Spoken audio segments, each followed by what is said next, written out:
안녕하세요. 모두의 교회 이목사입니다. 여러분 잘 지내고 계신가요?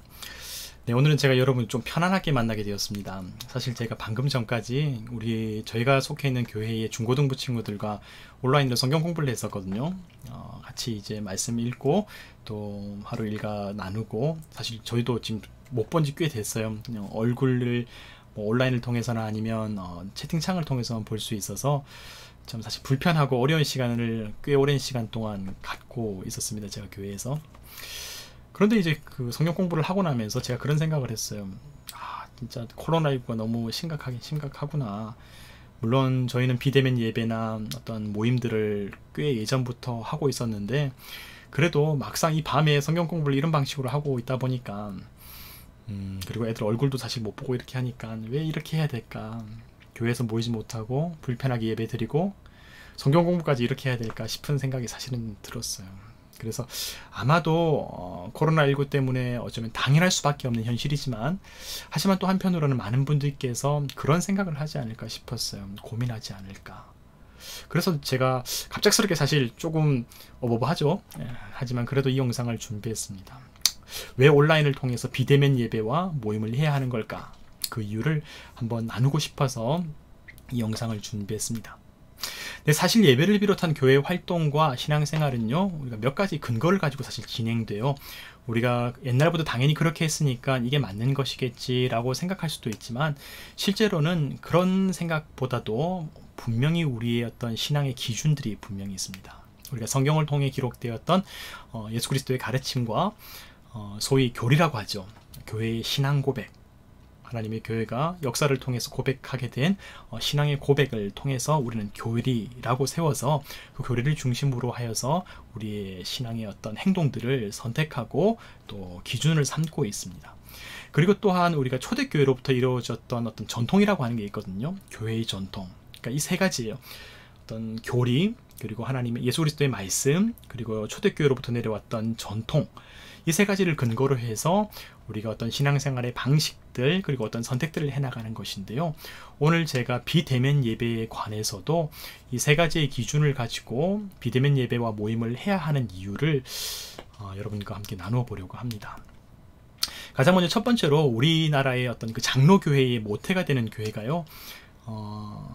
먼저 첫 번째로 교리에 관한 부분을 얘기를 한번 해보려고 그래요. 대한민국에 있는 장로교회의 모태가 되는 교회가 바로 미국의 북장로교회, 그리고 스코틀랜드의 장로교회가 모태가 됩니다. 선교사들을 통해서 유럽의 어떤 종교개혁이 있었던 이후에 스코틀랜드를 통해서 미국을 통해서 한국 사회 가운데 들어오게 된 것이 장로교회의 어떤 역사의 과정이거든요. 바로 그 미국 장로교회와 그리고 스코틀랜드의 장로교회가 300년 이상 동안이나 표준거리로 인정했던 신앙 고백이 있어요. 그게 바로 웨스트민스터 신앙 고백이라고 부르는 건데요. 최근에 전 한기총 그 대표 회장님께서 전 세계에 화제가 됐던 바로 그분이죠. 그분께서 바로 그 웨스트민스터 신앙 고백을 대단히 강조했었어요. 웨스트민스터 신앙 고백을 인정하면 참단이고 인정하지 않으면 이단이다 라고까지 한 얘기를 하면서, 지금도 방송의 그 기록들의 장면들이 다 찾아보시면 나올 겁니다. 바로 그 웨스트민스터 신앙 고백의 기준을 통해서 함께 얘기를 풀어나가 보려고 해요. 웨스트민스터 신앙 고백의 가장 첫 번째 제 1문항에 보면요, 그 부제가 이렇게 달려있어요. 인생의 목적이라고 하는 항목이 있거든요. 그때 인생의 목적이 무엇인가 라고 했을 때 그 대답이 무엇이냐면 바로 이것입니다. 인생의 제일 가는 목적, 사람의 제일 가는 목적은 하나님을 영화롭게 하는 것이며 영원토록 그로 말미암아 즐거워하는 것, 기뻐하는 것이라고 얘기하고 고백하는 겁니다. 자, 그러므로 모든 신앙인의 선택의 기준은 바로 하나님께 영광을 돌리는 삶이라고 얘기할 수 있는 것이죠. 자, 이것이 하나님의 교리, 기독교의 교리가 얘기하고 있는 인생의 선택의 기준이 되게 되는 겁니다. 그리고 두 번째로요, 마태복음 5장 16절에는 예수님께서 제자들에게 이렇게 말씀하신 부분이 있습니다. 제가 적었어요. 이같이 너희 빛이 사람 앞에 비치게 하여 그들로 너희 착한 행실을 보고 하늘에 계신 너희 아버지께 영광을 돌리게 하라. 여러분 어떤가요? 일치하죠? 두 개 모두가 일치합니다. 하나님께 영광을 돌리는 삶. 사도 바울도 마찬가지예요. 고린도전서 10장 31절에 보면요, 이렇게 기록되어 있어요. 그런즉 너희가 먹든지 마시든지 무엇을 하든지 다 하나님의 영광을 위하여 하라. 자, 그러니까 종합해 보면 이렇습니다. 영원토록 착한 행실을 통하여서 무엇을 하든지 하나님의 영광을 위하여 하라. 영원토록 우리가 하나님의 영광을 위하여 하나님께 영광을 돌리는 삶, 단순히 예배만이 아닙니다. 모든 그리스도인의 삶의 기준, 삶의 선택의 기준을 얘기하고 있는 것입니다. 자, 첫 번째로 교리와 예수 그리스도의 말씀이 그렇게 일치하고 있습니다. 자, 그렇다면 세 번째로 초대교회 성도들의 삶도 한번 볼까요? 예수께서 하늘로 승천하신 이후에 초대교회 성도들, 예수 그리스도의 제자들은 이제 본격적인 로마의 박해를 받게 되었습니다. 우리가 잘 알고 있는 그 로마의 황제인 네로라고 하는 사람이 있었잖아요. 그 네로로부터 정말 억울하고 부당한 누명을 쓰기도 했었습니다. 어떤 일이 구체적으로 있었냐면요, 로마에 있었던 그 거대한 화재가 있었거든요. 대방화 사건. 그때 로마의 황제인 네로가 자신의 정치적인 어떤 패착, 자신의 어떤 인기 없던 그 모든 상황들을, 그리고 자신에 대한 분노를 이제 돌리기 위해서 어떻게 하냐면, 저 로마에 있었던 기독교인들이 음모를 꾸며서 저 사람들이 로마에 방화를 일으켰다, 저 사람들이 이 사회의 전복 세력이다 라고 누명을 씌우게 됩니다. 그러면서 교회에 대한 대대적인 탄압과 박해가 시작된 것이 초대교회의 역사입니다. 그러니 초대교회 성도들은 어떠한 정말 아픔과 고난을 겪었겠습니까? 정말 억울하고 분노할 수 있는 그런 상황인 거예요. 그것만이 전부가 아니고요, 우리 교회가 성찬식을 하지 않습니까? 예수 그리스도의 몸과 예수 그리스도의 피를 포도주와 떡을 통해서 먹고 마시면서 예수님의 몸이 우리 안에 있다는 것을, 우리가 예수 그리스도 안에 있다는 것을 경험하는 상징적인 사건을 우리가 갖고 있거든요. 그런데 이 로마 제국의 지도자들이 바로 이런 모습들을 자꾸 곡해하는 거예요. 사람들에게 거짓 뉴스를 계속 퍼뜨리는 거예요. 참 이상하죠? 역사가 돌고 돌죠. 그래서 초대교회 성도들이 사람들에게 정말 무슨 흡혈귀나 아니면 사람을 먹고 마시는 진짜 괴물처럼 정말 어떻게 표현해야 됩니까? 그렇게 여김받았던 것이 초대교회 사람들의 어떤 억울한 삶의 역사였습니다. 그래서 이 초대교회 사람들이 진짜 사람들이 대낮에 환하게 밝게 살았었던 그 보통 사람들의 세계를 떠나서 저 캄캄하고 음침한, 우리가 잘 알고 있는 그 카타콤이라고 하는 거 있잖아요. 그 카타콤으로 도피할 수밖에 없었던 거예요. 진짜 세월이 오목했습니다. 그런 오목한 세월이 초대교회 성도들의 삶의 현장이었습니다. 그런데 바로 그 시절 가운데 초대교회 성도들을 향해서 베드로전서 2장 12절 익명의 저자는 이렇게 기록하였어요. 제가 조금 의역해서 여러분에게 전달해 드릴게요. 이런 구절이 나옵니다. 너희가 이방인 중에서 행실을 선하게 가져서, 다시 말해, 너희가 이방인 가운데에서 행실을 선하게 가져 너희를 악행한다고 비방하는 사람들조차 너희 선한 일을 보고 오시는 날에 하나님께 영광을 돌리게 하라 라고 하는 말씀이 기록되어 있는 거예요. 초대교회 성도들 분노할 만하죠. 정말 왜 이렇게 세상이 우리를 탄압하고 우리를 압박하냐고 얘기할 만합니다. 하지만 그때에 하나님의 말씀은 우리에게 이렇게 기록되어 있습니다. 너희가 이방인 중에서 행실을 선하게 가져 너희가 악행한다고 비방하는 사람들조차 너희 선한 일을 보고 주님께서 다시 오시는 그날에 하나님께 영광을 돌릴 수 있도록 하라. 야, 놀라운 말씀 아니겠습니까? 이게 초대교회 성도들의 삶의 방식이고 믿음의 기준이었어요.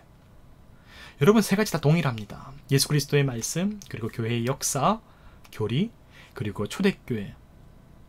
그들이 선택한 믿음의 방식은 언제 어디서나 무엇을 할 때나 다 하나님께 영광 돌리는 삶을 선택하라 라고 하는 것입니다. 그리스도인의 선량하고 인내하는 삶, 심지어 부당한 순간까지 그럴 수 있도록 기도하는 것이잖아요. 그렇게 할 수 있도록 우리의 마음을 쳐서 복종시키는 것이 기독교 신앙의 영성이고 기도고 신앙인의 삶의 자세잖아요.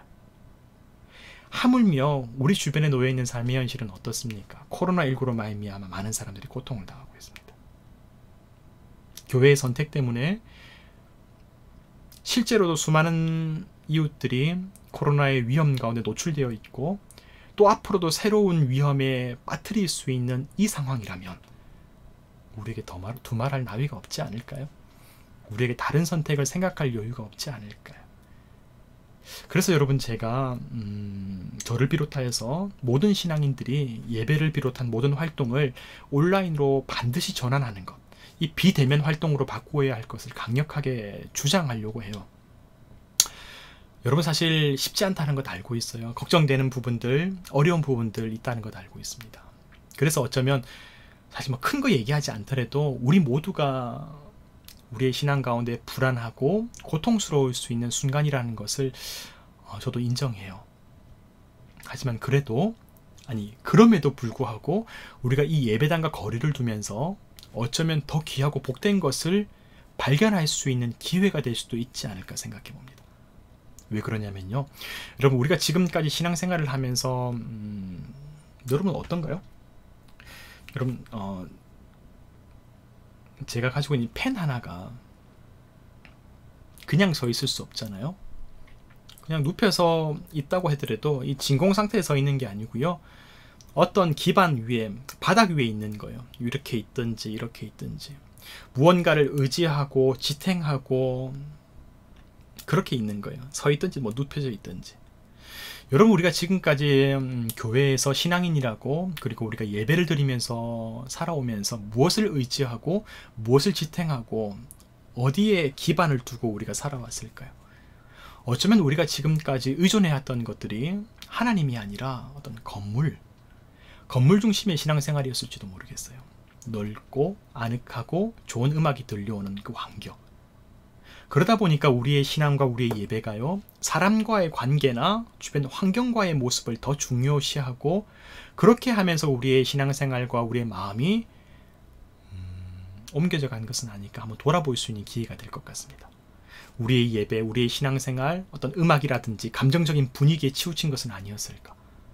예배당과의 거리를 두면서 우리가 가지고 있었던 지난날의 모습들과 거리를 둘 수 있는 좋은 기회가 되지 않을까 싶은 생각을 제가 한번 해봅니다. 그리고 비대면 예배를 통해서 우리가 사실 진짜 우리에게 찾아오시는 하나님을 만날 수 있는 좋은 기회가 되기도 하는 거예요. 우리가 고백하는 하나님은 어떤 분이에요? 언제 어디서나 함께 하시는 하나님. 이 만유 위에 계시고 만유 안에 계시고 이 우주 만물을 다스리시고 창조하신 하나님의 그 모습을 우리가 고백하고 있는 것 아니겠습니까? 우리가 만나는 하나님은, 우리가 고백하는 하나님은 예배당에 갇혀 있는 하나님이 아니고요. 사실 그 얘기는 저 유대인들이 했던 얘기잖아요. 성전이나 어떤 회당 안에 있던 갇혀있던 하나님밖에 생각하지 못했거든요. 하지만 예수 그리스도께서는 우리의 삶 속에 함께 하시는 하나님, 살아계신 하나님, 죽은 자의 하나님이 아니라 살아있는 자의 하나님, 우주 만물의 하나님이 어떠한 분이신지를 정말 사람들과의 만남 속에서 구체적으로 우리 가운데 보여주신 것 아니겠습니까? 여러분, 그래서 우리가 비대면 예배를 드리는 것이 어쩌면 우리를 불편하게 만들고 어렵게 만들 수가 있어요. 그래서 마치 광야에서 예배 드리는 느낌이 들 수도 있을 것 같습니다. 하지만 그렇기 때문에 우리는 어쩌면 우리에게 진정한 의미의 영성을 회복할 수 있는 기회가 되지 않을까, 그런 생각도 사실 해보게 돼요. 여러분, 지금도 2000년이 지났지만 지금도 이스라엘을 가게 되면요, 1년에 한 번씩 가을, 우리가 추석이라고 하는 명절을 지내는 것처럼요, 그들은 장막절이라고 하는 그런 그들만의 어떤 명절을 지킵니다. 구약 성경 가운데 나오는 10월달 정도에 일주일 정도 장막절이라는 그 절기를 정해서 지키게 되는데, 어떻게 하게 되냐면, 그들이 옛날 이집트를 탈출하였을 때, 출애굽했을 때에 광야에서 40년 동안 그 광야 세월을 경험했잖아요. 그래서 다시금 재현해 놓는 거예요. 그들의 집 앞이나 그들의 어떤 주변에 있는 광야에 텐트를 쳐놓고 그 장막을 쳐놓고 그곳에 생활하게 됩니다. 그러면서 옛날을 떠올리는 거예요. 우리가 옛적에 불편하고 또 가난했었던 그 시절, 그 힘겨웠던 그 옛날 그 시절 떠올리게 돼요. 우리가 그때 하나님 만났었지. 우리가 하나님과 함께 했었지. 그 하나님의 사랑과 은혜를 경험하면서 만나와 메추라기를 먹으면서 정말 먹을 것이 없어서 힘들었을 때 하나님께서 우리에게 만나 보내주시고 메추라기 보내주셔서 그날의 일용할 양식을 먹게 해주셨지. 정말 이 힘들고 어려운 생업이 파괴되고 있는 바로 이 순간 속에서 우리에게 그 만나와 메추라기가 필요하지 않겠습니까? 그 하나님을 떠올리는 시간들을 매년 반복적으로 의식적으로 계속해서 경험하게 돼요. 그 위대했던 그 시간을 떠올리면서 일종의 현실 영성 체험이 되는 것이죠. 여러분, 우리가 비대면 예배를 드리게 되면요, 우리가 이제까지 하나님보다 더 의지했던 사람들의 숫자를 의지하지 않아도 괜찮습니다. 좋은 연주자들, 음악 소리보다 하나님께 더 집중할 수 있습니다. 이 불편한 상황 속에서 어쩌면 우리가 지금까지 편리한 것만 생각하다가 그 환경만 신경 쓰다가 외면했었던 하나님, 그 하나님께 이 불편함과 어려움 속에서 더 간절하게 매달리고 집중할 수 있는 진짜 시간이 왔습니다. 진짜 시간이 왔습니다. 자, 여러분, 그래서요, 우리가 이제부터 비대면 예배를 저주라고 여기지 마십시다. 여러분, 제가 이 영상 목사님들 보라고 만든 영상 아닙니다. 교회를 향해서 한 영상 아닙니다. 제가 사실 목사님들과 교회를 향해서는 되게 조금은 완고하고 딱딱하고 진중하게 말씀을 드리지만요, 그것들을 옳지 못하거나 잘못된 선택들을 바꾸어낼 수 있도록 제가 조금 강력하게 말씀을 전하고 있습니다. 하지만 이 시간은 그런 것이 아닙니다. 우리 모두가, 신앙인으로서 살아가는 우리 모두가 다시 하나님을 만나는 시간이 이 시간이 되었으면 좋겠어요. 비대면 예배, 어렵고 쉽지 않지만 그것을 우리가 이 현대의 21세기 2020년도에 새로운 광야 예배로 여기면 어떨까 싶은 생각을 해봅니다. 여러분, 밤이라 제가 그래도 좀 준비하고 영상을 해봤지만 쉽진 않네요. 하지만 그래도 이 마음이, 이 기준이, 그리고 정말 하나님께 영광을 돌리며 이웃들의 아픔을 그리고 불안을 조금이라도 달래줄 수 있는 우리 모두가 되었으면 좋겠습니다. 쉽지 않고 어려움이 많지만 여러분, 정말로 건투를 빕니다. 하나님께서 살아계십니다. 그 믿음 속에서 우리의 예배, 우리의 모임을